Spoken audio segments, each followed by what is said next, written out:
Hello बच्चों, let's see the question. The question says, in which of the following pairs do 1 gram of each has an equal number of molecules? यहाँ पर हमें जो pairs दिए गए हैं जैसे कि N2O, N2C3O2, N2CO, N2O and CO, ये इनमें से कौन सा पेयर होगा जिसमें अगर हम 1 ग्राम ऑफ ईच पेयर लेते हैं तो equal number of molecule present होते हैं इन दो पेयर, ये पेयर्स में equal number of molecules present होंगे।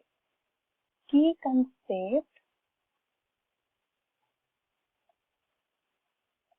कंसेप्ट हम क्या यूज करेंगे यहाँ पर? कैलकुलेट करते हैं number of molecules. Number of molecules find out करने के लिए पहले हम कैलकुलेट करते हैं मोलर मास। मोलर मास क्या होता है? This is the sum of molar mass of each element multiplied by number of atoms present। तो इसको हम बोलते हैं molar mass of this compound. Next हम कैलकुलेट करते हैं number of moles. Molar mass find out करने के बाद हम कैलकुलेट करते हैं number of moles. Number of mole is mass divided by molar mass. After calculating number of moles, next हम कैलकुलेट करते हैं number of molecules. Number of molecules will be number of moles multiplied with Avogadro's number. हमें यहाँ पर पूछा गया है कौन सा पेयर होगा जिसमें equal number of molecule present होंगे। Equal number of molecule means number of moles हमारा सेम होगा। नंबर ऑफ मोल्स कैसे सेम होगा? अगर हम नंबर ऑफ मोल्स कैसे कैलकुलेट करते हैं? Mass divided by molar mass. Mass हमें यहाँ पर दिया गया है 1 ग्राम सभी के लिए। अगर 1 ग्राम के डिवाइडेड बाय हम मोलर मास करते हैं और ये मोलर मास भी अगर सेम होगा तो वो पेयर का नंबर ऑफ मॉलिक्यूल्स भी सेम होगा। हेंस यहाँ पर हम देखेंगे टू मॉलिक्यूल्स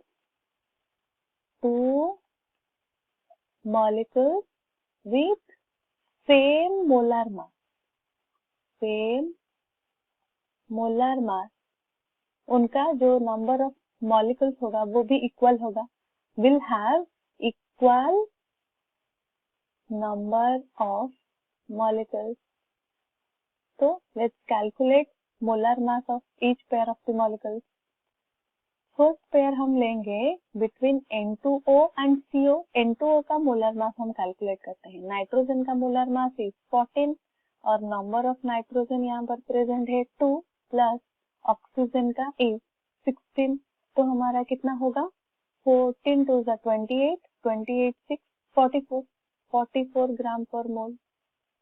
और नेक्स्ट दिया गया है CO में कैसे कैलकुलेट करते हैं? कार्बन का 12 molar mass plus oxygen is 16, तो वैल्यू होगा 28 ग्राम पर मोल। यहाँ पर इस पेयर में ये जो N2O और CO का नंबर ऑफ मॉलिक्यूल्स डिफरेंट होगा क्योंकि यहाँ पर जो मोलर मास है this is different. Coming to next pair दिया गया है N2 means number of nitrogen present है यहाँ पर 2 और नाइट्रोजन का मोलर मास इज 14, तो वैल्यू होगा 28। नेक्स्ट इज C3O2, कार्बन का molar mass 12, number of carbon 3 plus oxygen is 16 molar mass, number of oxygen is 2, तो value will be 68। This is 28 gram पर मोल, इसका मोलर मास। यहाँ पर ये होगा 68 ग्राम पर मोल, तो ये भी डिफरेंट मोलर मास, तो इसका नंबर ऑफ मॉलिक्यूल्स भी डिफरेंट होगा, इक्वल नहीं होगा।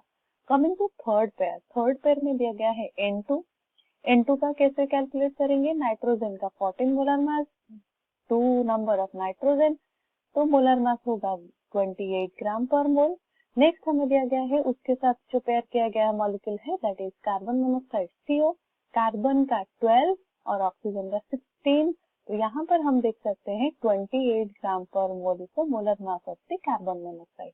तो in the case of nitrogen N2 and CO यहाँ पर हम देखते हैं मॉलिक्यूलर मास या फिर मोलर मास इज सेम, तो इसका जो नंबर ऑफ मॉलिक्यूल्स होगा that will be equal, number of molecules is equal.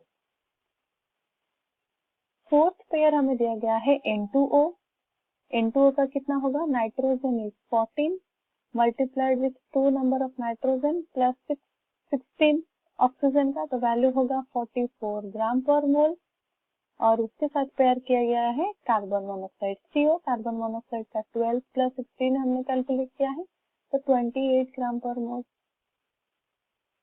यहाँ पर भी ये दो मॉलिक्यूल्स का ये जो पेयर में प्रेजेंट है, these are having different molar masses, तो equal number of molecule present नहीं होगा।